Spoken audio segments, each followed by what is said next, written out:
북한 핵 뉴스. 국제로 한번 넘어가 볼까요? 네, 국제 해보겠습니다. 네. 국제는 첫 번째는 일단 그 이스라엘 얘기인데요. 헤즈볼라와 이제 레바논에 이제 있는 이쪽에 헤즈볼라와 이스라엘 사이에서 상당히 이제 군사 충돌이 아하. 심각해지고 있다 이런 네. 거고요. 이제 그 이스라엘이 이제 표적 공격을 해가지고 헤즈볼라 고위사령관 중 한 명이 사망하는 일이 있었다고 합니다. 네. 이거에 대해서 헤즈볼라가 상당히 강력하게 반발을 하면서 한 이틀 동안 로켓 300발 여발 정도를 발사하면서 이게 거의 최대 규모 공격이라고 하더라고요. 예. 근래에 들어서. 그러면서 전면전 발발 위기에 가 지금 고조되고 있다라고 하는 소식입니다. 네. 어떻게 될 것 같습니까? 이거는 실제로 충돌이 계속 아하. 격화될 상황으로 보이긴 하고, 그래서 네. 실제로 이스라엘군이 레바논과의 어떤 헤즈볼라를 공격하려고 그 사이에 이제 뭐 사람들이 숨을 수 있는 덤불 같은 게 있나 봐요. 아하. 그걸 투석기를 이용해서 이제 불을 붙여가지고 불덩이 같은 걸 던져서 야, 무슨 태우려고. 중세 전쟁인가? 네, 뭐 그런 것처럼. 그리고 GPS를 중세 약간 이런 느낌 나는 게 헤즈볼라를 공격하려고 GPS 교란을 하는데 그럼 이스라엘도 자기 장비를 못 쓰잖아요. 그래서 손으로 이렇게 하는 거를 손으로? 네, 뭐 이제 손으로 해가지고 이제 직접 수작업으로 하는 훈련이나 이런 것들을 하고 있다 하더라고요. GPS를 누가 교란한다는 거예요? 이스라엘이 이제 교란을 하는데 이스라엘 지들이 교란하고 그럼 자기 것도 못 쓰니까 이제 수동으로 이제 하려고 막 이런 걸 한다고 하더라고요. 그래서 하여튼 이 이스라엘과 헤즈볼라 사이에 어쨌든 대결이 계속 고조되고 네. 충돌이 확산되는 건 거의 뭐 시간 문제 아닌가 생각이 듭니다. 그러니까 지금 이제 이스라엘 주변에서 지금 얼마 전에는 이란이 한번 세게 한번 그때도 한 300발 넘게 보냈죠. 네, 그때 그런 게 있었고요. 지금 헤즈볼라는 이스라엘 바로 위에 있는 나라입니다. 그 레바논. 레바논의 이제 그 무장단체죠, 헤즈볼라. 근데 사실상 이제 정부군이다 이런 얘기가 있고요. 그 헤즈볼라와 지금 이제 교전이 지금 있는 상황이고요. 또 얼마 전에 또 후티에서도 한번 또 쐈죠. 네. 후티 그 예멘에서 이스라엘까지 쐈어요. 그건 뭐 뒤에 또 한번 나올 것 같습니다만은. 예. 지금 뭐 굉장히 중동이 지금 그 격전에 넘어가고 라파엘에서도 지금 이스라엘이 계속해서 이게 공격을 하고 참 민간인들을 학살하고 좀 그러고 있어요. 예, 참 어처구니가 없는 그런 상황이 아닌가 싶습니다. 맞습니다. 예, 넘어가 보겠습니다. 다음 뉴스요. 다음 뉴스는 후티군의 공세도 이제 계속 고조되고 있다 이런 소식이고요. 그래서 미국에서는 2차 대전 이후에 미국이 가장 치열한 해전을 겪고 있다 이런 평가가 나온다고 합니다. 그래서 지금 후티군이 7개월 넘도록 거의 매일같이 홍해에서 미국이나 이런 서방 세력을 상대로 공격을 하고 있다.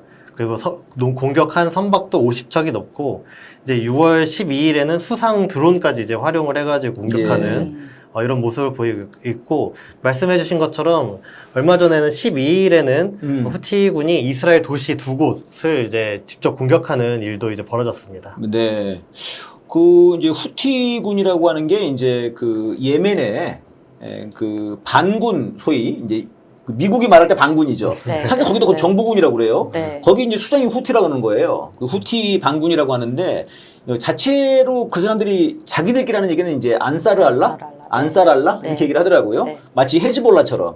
근데 헤즈볼라는 헤즈볼라로 불러주고 여기 후티 반군은 안사르알라라고 안 불러줘요. 그것도 좀 황당한데 아무튼 후티 반군이 지금 굉장히 강하게 지금 하고 있고 미국이 지금 골치 아픈 모양이에요. 그래서 분석을 보니까 아니 왜 그러면 예멘의 후티 반군 거기다 공격하면 안 되냐? 그 왜 안 하냐? 그 불만들이 지금 미군 내에서 나온다는 거예요. 이게 공격하자. 근데 그러기가 쉽지 않나 보네 또. 그러면 또 약간 이제 복잡해지나 봐요. 공습을 어쨌든 몇 번 하기도 했는데 잘 이제 효과가 거의 없고 효과가 없다. 네, 그리고 뭐 사실 무인기 이런 것도 계속 떠다니는데 계속 격추당하고 이렇다는 거 아닙니까? 네. 그러면 엄청 강한 거네요, 지금. 지금 굉장히 강한 거예요. 아니 거기서 그 예멘에서 이스라엘까지 쐈다고 하니까 굉장히 강한 거예요. 거의 지금 그렇게 멀리 쏜 거는 이란 다음 아닌가 여기가? 네, 후티가 좀 그런 것 같아요. 예, 넘어가 보겠습니다. 네, 그 다음 소식은 우크라이나 전쟁 관련한 소식인데요. 서방 진영에서 평화회의를 이제 개최를 했습니다. 그래서 거기에 100명 이상의 이제 지도자가 집결했다 이런 건데 15일 날 스위스에서 열린 회의고요. 그래서 이제 우크라이나나 서방 진영에서 이제 반 러시아, 이 이 전선에 네. 사람들을 동참시키려고 지도자들을 여러 이제 끌어 모아서 우크라이나 전쟁에서 러시아를 규탄하고 우크라이나를 이제 지원하기 위한 회의를 크게 한 거죠. 사실은 세계적으로 100명 이상의 지도자를 이제 모았으면은. 네네. 그래서 이런 행동을 했다는 거고, 한편으로는 많은 나라 지도자들을 이제 끌어들이려고 하다 보니까 점점 러시아 합의할 수 있는 선을 이제 점점 낮아지니까 부호가 낮아졌군요. 러시아에 대한 이제 규탄 강도가 낮아지고, 그래서 예를 들면 러시아군은 이제 우크라이나에서 떠나라 뭐 이런 걸 해야 되는데 네, 그런 거 네. 이제 참아 못하고 야 우크라이나 농산물을 다른 나라에서 사야 되는데 이런 거 좀 보장을 해줘라 뭐 이 정도 네. 수준에서 공동성명이나 합의가 나왔다고 합니다. 그건 전에 러시아에서 보장해준다고 했던 것 같은데. 어? 그러게요. 그러니까 그 남쪽에 네. 그 남쪽에 거기 자포리자인가? 자포리제라고도 부르기도 하던데 그쪽을 좀 약간 열어줄 테니까 그냥 농산물은 자유롭게 가져가 뭐 이렇게 했던 것 같은데요. 그걸 뭐 이렇게 많이 모여서까지. 여기요. 아니, 그러니까 미국 애들은 늘 이렇게 약간 사람들을 많이 모아서 어떻게든 합법적인 것처럼 자기들의 싸움이 뭔가 명분을 가져가려고 명분을 하죠. 계속 가지려고 하는 거니까 명분 이번에 싸움. 뭐 네. 뒤에도 나왔던 것 같은데 G7들도 모여가지고 막 그렇고요. 네. 네, 지금 자꾸 이런 짓을 하는 것 같습니다. 문구에서도 침공으로 표현했던 게 삭제되고 전쟁으로 바뀌었다. 이런 아 것도 그래. 있고. 네네. 전쟁으로 바뀌었다. 예, 다음 뉴스 가보겠습니다. 네, 뭐 관련해서 푸틴 러시아 대통령 같은 경우에는 우크라이나군이 철수하면 당장 휴전 협상한다. 네. 이런 그리고 우크라이나가 나토 가입을 이제 포기하고 네. 이런 조건을 이제 내밀었다라는 건데요. 음. 지금 러시아가 어쨌든 실제로 우크라이나 영토에 진입을 해가지고 땅을 차지한 거 아닙니까, 실제로? 네, 네. 그러니까 여기에 대해서 이제 우크라이나가 완전히 철수하고 러시아가 편입한 영토에 대해서 공격하지 마라, 군사행동하지 마라 이런 거죠, 사실상. 네. 이렇게 하면은 휴전을 하겠다, 이렇게 밝혔다고 합니다. 예. 그런데 이제 이거를 지금 이제 젤렌스키는 받아들일 리가 만무하고요. 이제 맞아요. 걱정은 계속해서 이렇게 되면은 이제 엄청나게 많은 우크라이나 젊은이들이 죽어 나간다는 거예요. 지난 한 달인가? 제가 어디 기사 보니까 지난 한 달 동안만 3만 몇 명이 죽었다는 것 같아. 우크라이나 병사들이. 누가 그런 얘기 했는데 우크라이나 지금 상황으로 보면은 몇 년인가? 몇 년 안에 네. 나라가 없어질 정도래요. 나라가. 그러니까 미래 세대가 없어가지고. 그러니까 이제 그럴 수 있는 지금 굉장히 좀 위험한 상황이에요. 지금 빨리 이걸 이제 끝내야 되는데 지금. 문제는 미국이 계속해서 지금 뭐 G7이나 얘네들이 아니 걱정하지 마 무기 다 드릴 테니까 지금 이번에도 그런 결의를 했잖아요. 그러니까 이렇게 되면은 계속 전쟁은 지속되는 거고 그러면은 이제 미국 입장에서는 러시아를 괴롭혀가지고 좀 이제 힘을 빼겠다는 건데 지금 보니까 힘은 오히려 지들이 빠지고 말이죠. 맞아요. 문제는 이 우크라이나의 국민들이 계속 죽어나간다는 너무 거. 희생이 이게 많이 빨리 되고 이제 있어. 해야 되는데 이게 좀 걱정입니다. 네. 네, 넘어가 보겠습니다. 네, 마지막은 유럽의회 소식인데요. 유럽의회 선거가 있었습니다. 네. 근데 여기서 극우 세력들이 약진했다 하면서 유럽 사회에서 굉장히 이제 혼란이나 어떤 충격 이런 것들이 좀 있는 상황인데요. 그러니까 유럽의회 선거 방식이 각 나라별로 의석수를 줘요. 그래서 거기서 나라별로 비례대표제 형식으로 선출을 합니다. 근데 네, 그렇게 해서 하는데 그래서 나라별로도 이제 결과가 나오는데 유럽의회 전체를 봐더라도 중도나 좌파 세력들이 약간 부진하고 극우 세력이 약진해서 네.